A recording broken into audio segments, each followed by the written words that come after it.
The stage is set for tomorrow's governorship election in Edo State. Campaigns have now come to an end and the decision is now left in the hands of the citizens to elect who will steer the affairs of the state for the next 4 years.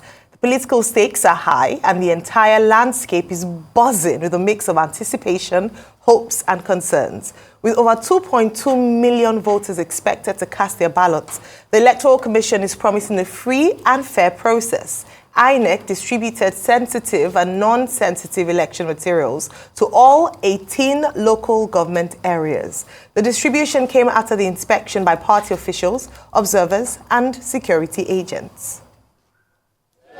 We're here in Central Bank to deploy the sensitive material to the various local governments.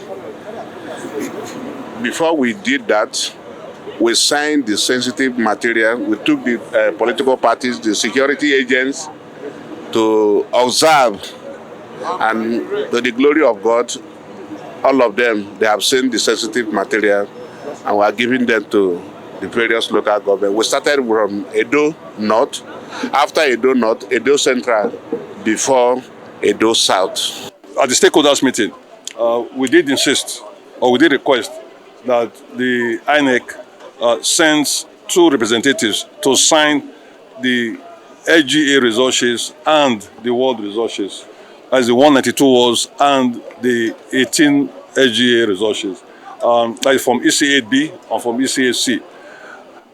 Thankfully, the national commissioner that supervises Edo, the professor, she's here signing. The resident electoral commissioner is here signing. So far, so good. We just hope that the police now takes it over. The police must now ensure that these materials gets to INEC headquarters in the different local governments. Fears that some parties have would not be genuine. What I mean, at the end of the day, if we were at the stakeholders meeting and the signing of peace accords, some parties came to say, of course, as IPAC, chairman of IPAC, I have so many petitions from some parties complaining about the fact that they don't have confidence in the major institutions, I mean INEC and the police. So far it's been transparent. We are quite impressed with the organization of INEC people, especially the transparency displayed by the REC, Professor Anubom, from yesterday. We saw that they've already pre-packed all the materials co-governed by. For more on the governorship election in Edo State, we're now joined by Odiai senior correspondent Odiai in Benin City. Good morning, Ohi, and great to see you there live in Benin City. First question, of course, is what's the mood like? Preparation, we've seen reports just a few seconds ago from INEC in terms of their readiness for tomorrow's elections. But what's your observation of what's happening on ground? Yes, good morning, Ayo. Good morning, Dr. Bati. Good morning, Bosin. Well, the atmosphere here in Benin City is calm. It's been raining, but the rain had stopped for a while now. And residents are eagerly looking forward to another election taking place in a couple of hours from now.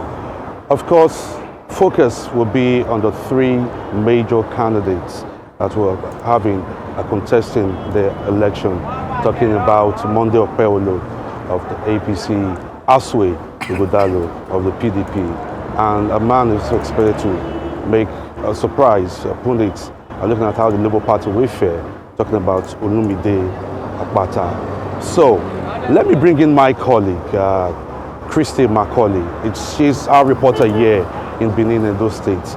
She's been feeling the pulse of the people, covering the rallies of these 3 major political parties as we build up eagerly to tomorrow's governorship election here in Edo State, a state popularly referred to as the heartbeat of the nation. Christy, what's been the build-up like? We've covered the rallies of these 3 major political parties. Yeah. We covered campaigns, 3 major political parties, but then the 2 major political parties, the APC and the PDP, nothing much to take from their campaign. I know you saw it, it was on air. Most of it were taken live. I think people just use the opportunity to throw tantrums at each other, opportunity to settle old political scores, you know, Adams Oshomole or Baseki one side. And Olumide Akpata, yes, he tried. At least he brought, you know, his campaign, he dwelt more on issues affecting the state, talking about debt profile, talking about, you know, state of the roads, our schools, and all of that. But then, campaigns are over now. So we are hoping that tomorrow, you know, we expect that more people, a lot of people will come out, you know, to vote. And let's see how it goes from there. Okay, so you live in this city. Like I said, you've been part of it, the build up to this election. Yeah. Let's feel the pulse of the people. What are Edo residents talking about this election? Right because now. yes, because there are also fears of voter apathy. Yes, 2.2 million voters, but are we really expect all of them to come out? No, because at this point, people are even scared. You know, there's tension in the air right now. When you look at the troops, military, police, MOPO, DSS officials, and they've been roaming the street. You know, last night I saw them actually, you know, going around. Maybe it's a way of doing their show of force thing, but I'm sure people, honestly, people are really, really scared.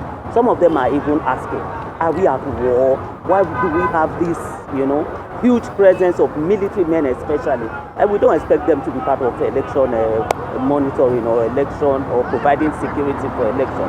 But I don't know why we have this one. We've been having elections in Edo in 2020, 2016, but this one, we have huge military presence. Like I asked the Chief of Defense Staff when he came to Edo, why are you guys here? Why do we have this huge military, you know, presence in Edo at this point? We've seen elections in the past. I don't know, but I asked him. I hope it's not because of, you know, some words from our politicians. During the campaign, you hear people say, Edo we burn if we lose election. Edo we catch fire if we lose election. It is a do or die. You understand? So I'm beginning to feel maybe all those statements attracted these military guys. They are too much. They are everywhere. But we are just hoping that maybe tomorrow, let's see how it goes tomorrow. So that's my colleague, Christy Macaulay, who's been here in Edo State covering the activities of the political parties, feeling the pulse of Edo residents. So that's the situation here. Guys, over to you in the studio. It's good to see you wearing a suit. These your suits come out at special occasions when you are on the field. More like a stockbroker. But you look good wearing suits. I hope you wear it every day, as I do.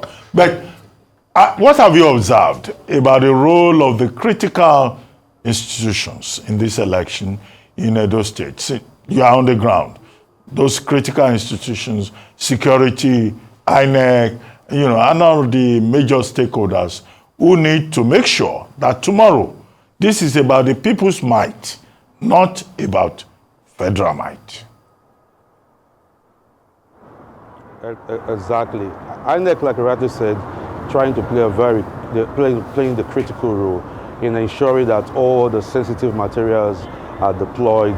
I was showing the report, the build up to this live cross. All the political parties' agents were there to inspect all of this materials. So INEC trying as much as possible to be fair and balanced to all. But then, you know, planning is something.